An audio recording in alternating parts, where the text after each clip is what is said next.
चलाने वाले को गाड़ी का ख्याल करना है, तेल है कि नहीं। गाड़ी का तेल खत्म, गाड़ी खड़ी हो जाती है। विद्वान कहते परमात्मा ने सांसों का तेल भर करके इस गाड़ी में भेजा है। ये भी जिंदगी की गाड़ी है। चलाने वाला कौन है? कर्म का ड्राइवर है हमारे। कर्म का ड्राइवर इस गाड़ी को चला रहा है। अगर इस गाड़ी में सांसों का तेल जितना है उतना ही गाड़ी चलेगी। जिस दिन सांसें थम गई उस दिन जिंदगी की गाड़ी थम जाएगी। भगवान से मतलब नहीं है कि तुम्हारे बेटा ब्याहे हैं, कि मकान बना है, कि शादी हुई है, इससे कोई मतलब नहीं है। मतलब बस एक है, सांसें थमी, जीवन थम गया। और थमना हर एक व्यक्ति को है साहब। भागवत में आपने कहा महाराज प्रवचन, भागवत तो विधान है जीवन का। भगवान के सामने कल सुनिए प्रवचन का तात्पर्य क्या है। रुक्मणी जी ने भगवान को पत्र लिखा, पत्र में लिख करके भगवान से भेजा, हे प्रभु हम आपसे बड़ा प्रेम करती है, इतना प्रेम करती है कि हमने आज तक किसी को प्रेम नहीं किया। महाराजा सुखदेव जी ने कहा राजन जानते हो रुक्मणी जी ने भगवान को कभी देखा नहीं था। अच्छा जो चीज देखी ना जाए उससे मोहब्बत कैसी भाई। जो चीज देखी जाएगी उसी से तो प्यार होगा। जब हम किसी को देखेंगे नहीं तो प्यार कैसे होगा। तो क्या रुक्मणी जी ने भगवान को कभी देखा था? गुरुदेव सुखदेव कहते हैं रुक्मणी जी को भगवान ने कभी देखा ही नहीं था और ना रुक्मणी जी ने कभी भगवान को देखा था। तो रुक्मणी जी भगवान से प्यार कैसे करने लगी, प्यार कैसे हो गया? तो देखिए प्यार कैसे हो गया। एक बार नारद जी महाराज वीणा की तान भर करके भगवान कृष्ण की बड़ाई कर रहे थे महाराज भीष्म के दरवाजे पर बैठ करके। और उस राज्य में मैया द्रौपदी मैया रुक्मणी बैठी थी। रुक्मणी सुन रही थी कि परमात्मा कितने दयालु हैं। पूतना भी गंदा विचार लेकर के आई तो उसका भी उद्धार कर दिया, उसका भी कल्याण कर दिया। पूतना के सुंदर विचारों बुरे विचारों को भी सुंदर बना दिया। इतना वो दयालु था। रुक्मणी जी ने कहा जब वो इतने दयालु हैं, उनकी जब कथा इतनी दयालु है तो वो अगर हमें मिल गए तो वो कितने बड़े दयालु होगी। चलिए इस बात को यहाँ से छोड़ दीजिए। अब मैं संसार के ढंग से समझाने का प्रयास कर रहा हूँ। अगर हम बिना कथा कहने अगर किसी के दरवाजे पर आ जाते और अगर आपसे लंबरदार हम कहते कि भैया 100 रुपया और 1 किलो आटा आप हमें दे दो, तो आप नहीं देते। कह देते भैया न जाने कहाँ को बाबा आए हो, ले जाए वो बेच खाए वो, जो बावन को दान बावन को तो जो मांग वो काम ही है। आप नहीं देते। अभी कह दो आप दे देते, लेकिन आप नहीं देते। लेकिन अब जब हमने आपको भगवान की कथा सुनाई, क्या सुनाई? भगवान की कथा सुनाई, तो आपको लगा कि महाराज जी ने जब भगवान की इतनी अच्छी कथा सुनाई है तो वो परमात्मा कितना दयालु होगा, कितना बड़ा कृपालु होगा। तब परमात्मा पर आपको भरोसा और विश्वास हुआ है। और जब भगवान पर आपको भरोसा हो जाए, परमात्मा पर आपको भरोसा हो जाए, तब समझो हमने जीवन की कोई कला प्राप्त की है। हमारे भैया प्रकृति का एक विधान है शास्त्रों में। देखिए सिकंदर की जब मृत्यु हुई और मृत्यु के पहले जो वैद्य उसे बचाने के लिए गए, सिकंदर के मृत्यु के पहले जब उसे बचाने के लिए पहुंचे ना, तो सिकंदर ने कहा कि जो मेरे बचाने वाले हैं ना ये वैद्य, जब मैं मर जाऊं तो मैं इन वैद्यों को मेरी अर्थी के आगे आगे चलाना। घर वालों ने कहा क्यों? सिकंदर ने कहा मेरे दोनों हाथ अर्थी के बाहर कर देना है। क्यों?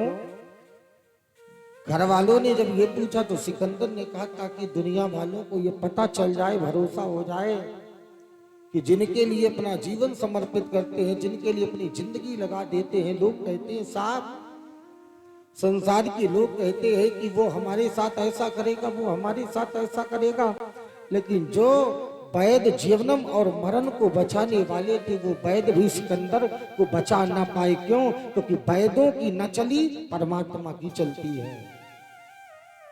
हमारी कुछ नहीं चलेगी, हम कितना भी चाहें चला करके, लेकिन चलेगी परमात्मा की।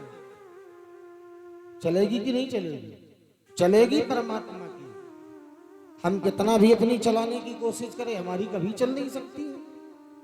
और सिकंदर ने संसार वालों को बता दिया कि देखो संसार वालों, इस संसार से हम जा रहे हैं, इस संसार से हम जा रहे हैं। और संसार वालों, एक बात याद रखना, मेरे साथ आज कुछ नहीं जा रहा, कुछ भी साथ नहीं जाएगा, न साथ है न साथ जाएगा, न कुछ साथ जाएगा न कुछ साथ आया है।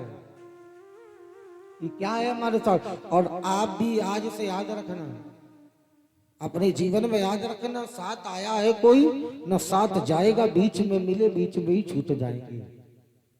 बीच में ही दुनिया मिली है हमें, और बीच में ही हमारे जीवन की मुक्ति हो जाएगी। ये संसार के रिश्ते हैं। आप कहते हो महाराज मेरे पूज्य गुरुदेव भगवान, मैं रिश्तों से जुड़ा हूं लेकिन रिश्तों को चलाता नहीं हूं।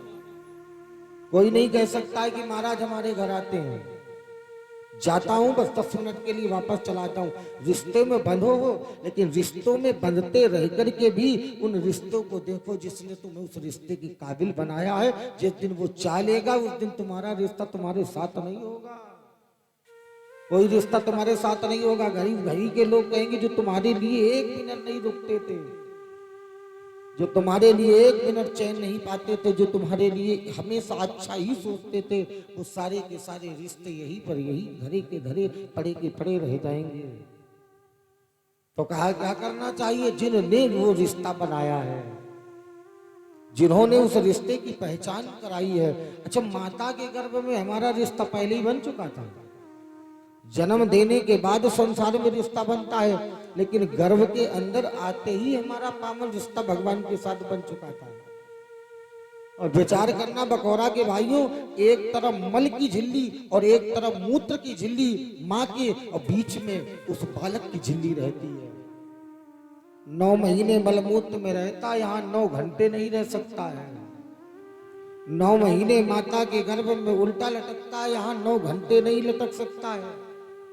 शास्त्र में लिखा है जब बच्चे को जन्म देती है, संतान को जन्म देती है, तो 100 बिच्छू बराबर डंक मारे इतनी पीड़ा माँ को होती है, और 10 बिच्छू बराबर डंक मारे इतनी पीड़ा बच्चे को होती है। इतना दुख पाने के बाद हम इस दुनिया में आते हैं, और दुनिया में आने के बाद हमने क्या किया, सारों से रिश्ता निभाया, सबसे रिश्ता निभाया। निभाते रहो रिश्ता, ये कोई बात नहीं है, रिश्ते को निभाओ, लेकिन कभी कभी एकांत में बैठकर उनके लिए भी सोचा करो कि हमने जो कहा था क्या हमने कर पाया। और भजन ही जिंदगी की ताकत है, पूजा जिंदगी की ताकत नहीं है, भजन जिंदगी की ताकत है। आपके हाथ में माला हो और भगवान का भजन होता जाए। आप आइए वृंदावन में देखिए आकर के, जिन्होंने गुरुमुख कंठी ली हुई है उनके हाथों में 24 घंटे माला रहता है, 24 घंटे हाथ में, क्योंकि नाम जपने से कल्याण होगा। सबरी ने राम राम जपा था, गिरिराज जटायु ने क्या कहा था, राम राम राम राम राम राम। हनुमान जी के मुख से क्या निकलता था, राम राम राम राम राम। और 24 घंटे प्रभु का नाम हमारी जुबान में होना चाहिए। जब हम मरेंगे तो भगवान की 2 गारंटी है, नाम में मरोगे तो कल्याण होगा, धाम में मरोगे तो कल्याण होगा। बीच में मर गए तो तुम्हारी भगवान की कोई जिम्मेदारी नहीं। इसलिए भगवान कहते हैं 2 में हमारी जिम्मेदारी है। रुक्मणी मैया, महाराज नारद जी भगवान की कथा सुना रहे थे, रुक्मणी मैया भगवान की कथा सुन रही थी, प्यार हो गया। और भैया ये प्यार शरीर का अगर शरीर से हो जाए तो वासना में परिवर्तित कर देता है, और यही प्यार अगर भगवान से हो जाए तो पवित्रता में परिवर्तित कर देता है। संसार का प्यार वासना से नहीं, इसलिए कहा गया भागवत को सुना करो। और जीवन में जिसने भागवत की कथा सुन ली है उसके जीवन में, एक विद्वान के मुख से मैंने सुना था, हमारे पूज्य महाराज जी कहा करते हैं, जीवन में जैसे बुखार सर्दी जुकाम हो, अजूबी की टैबलेट खा लो तो सारे दर्द खत्म कर देती है, वैसे ही अगर संसार में वासना सता रही हो तो भागवत की कथा सुन लो, क्योंकि सारी बीमारी का इलाज भागवत ही है। और जीवन में एक बार व्यक्ति को भागवत अवश्य सुननी चाहिए, एक ही बार कथा सुननी चाहिए, बार बार भागवत नहीं सुननी चाहिए। जीवन में एक बार भागवत अवश्य सुननी चाहिए, और ये भागवत ही व्यक्ति के भवसागर का मार्ग बदल देती है, मार्ग को सुधार देती है। मैया रुक्मणी के सामने श्री नारद जी खड़े। नारद जी ने कहा, क्या कह रही रुक्मणी? रुक्मणी ने कहा, प्रभु बड़े प्यारे हैं, हमने सुना है, और उनका नाम बड़ा प्यारा है।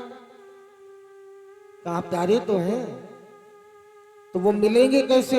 नारद जी ने कहा, उनका भजन करो, वो तुम्हें अपने आप मिल जाएंगे, बिना भजन के भगवान थोड़ी मिलेंगे। तो कहा ठीक है। अब देखिए समय का प्रादुर्भाव, राजायासी तो भीष्म को विदर्भाधिपति महान। 5 बेटे हैं, रुक्मी, रुक्म गजो, रुक्म बाहुर, रुक्म केसो, रुक्म माली ततसुतो। 5 बेटे हैं, रुक्मी, रुक्म गजो, रुक्म बाहु, रुक्म केसो, रुक्म माली, और एक बेटी है जिसका नाम है रुक्मणी तत्पुत्री। रुक्मणी नाम की कन्या है। इनका जो रुक्मी भाई है वो चाहता है कि हम अपनी बहन का ब्याह शिशुपाल के साथ में करें, लेकिन रुक्मणी शिशुपाल से प्यार नहीं करती है। तो भगवान कृष्ण को पत्र लिखा, और पत्र लिख करके कहा कि प्रभु याद रखना, हम तुमसे मैं प्यार करना चाहती हूँ, हम तुमसे ब्याह करना चाहते हैं, और ये ना सोचना कि हम तुम्हारे बगैर नहीं जी पाएंगे। तुम्हारा और हमारा गुण सर्वश्रेष्ठ है। हमने सुना है माताया पिताया मम एक्या पुत्री गति। हम एक माँ बाप की बेटी हैं, तुम्हारे माँ बाप का भी पता नहीं है कि तुम नंद के हो कि तुम वसुदेव के हो, तुम्हारी तो जाति का भी ठिकाना नहीं है। और सुनो प्रभु, राजा सत्तायाम, तुमने केवल अभी द्वारिका की सत्ता पाई है, लेकिन मेरे यहाँ राजा पर राजा बनते चले आएंगे। तुमसे ये भी गुण हमारा ज्यादा आगे है। पर ब्रह्मात्मने निंदा, तुमने चोरी भी की है, हमारे यहाँ कोई चोरी नहीं करता है। जब पत्र को लिखा तो याद आया, मैं ब्याह करने जा रही हूँ, मैं प्यार करने जा रही हूँ कि बराबरी करने जा रही हूँ। और मेरे भाई कभी किसी से बराबरी मत करो। किसी ने कहा नकल हमेशा होती है, लेकिन बराबरी कभी नहीं होती है।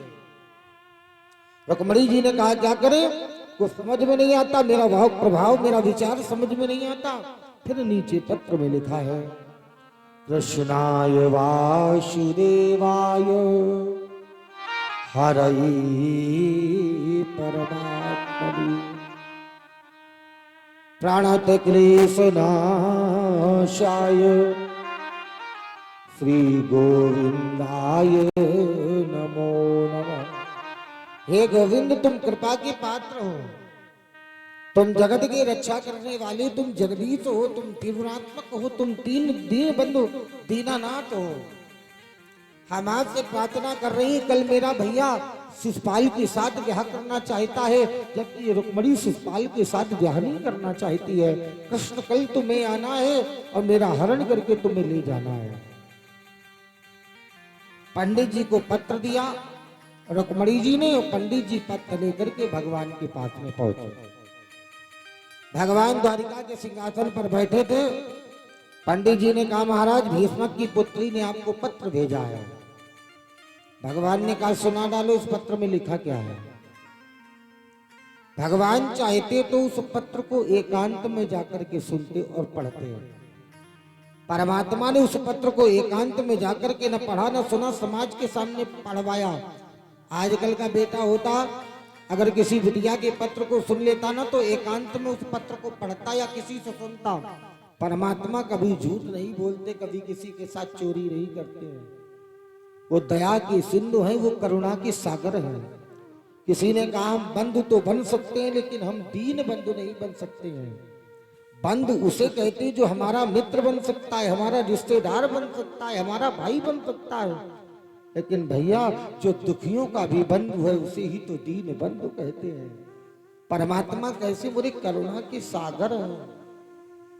दुनिया में करुणा का सागर आपको कोई नहीं मिल सकता है। विचार करके देखना, आज वो कथा आपको सुनाऊंगा जिस अर्जुन के पास में सुई की नोक के बराबर भूमि नहीं थी,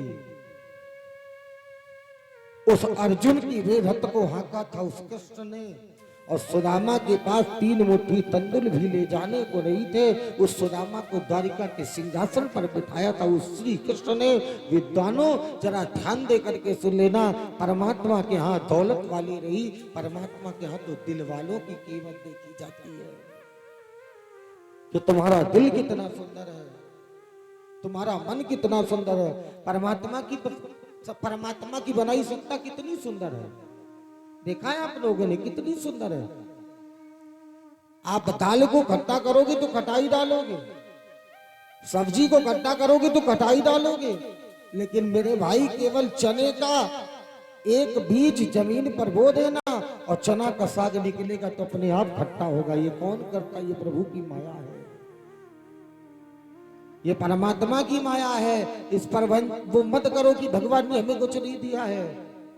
पंडित जी आए, रुक्मणी मैया का हरण करके भगवान श्री कृष्ण द्वारिका में पहुंचे और बड़े सुंदर ढंग से रुक्मणी जी के साथ भगवान ने ब्याह किया है।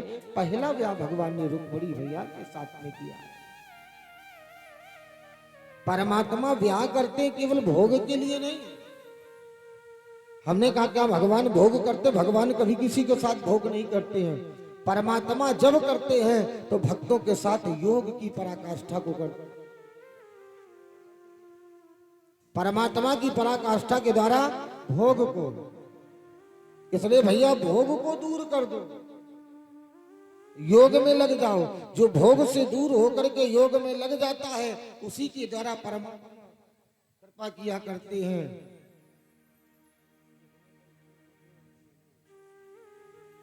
इसलिए ठाकुर जी की कृपा जब जीवन में होती है और जब ठाकुर जी जीवन में कृपा करते हैं तभी हमारे जीवन का कल्याण होता है मेरे भाई, तभी हमारे जीवन का कुछ कल्याण होता है। सुखदेव जी महाराज कहते हैं परमात्मा कैसे हैं? बोले करुणा की सागर, कृपा की सागर है। परमात्मा का पहला ब्याह मैया रुक्मणी जी के साथ में परमात्मा ने संपन्न कर लिया है।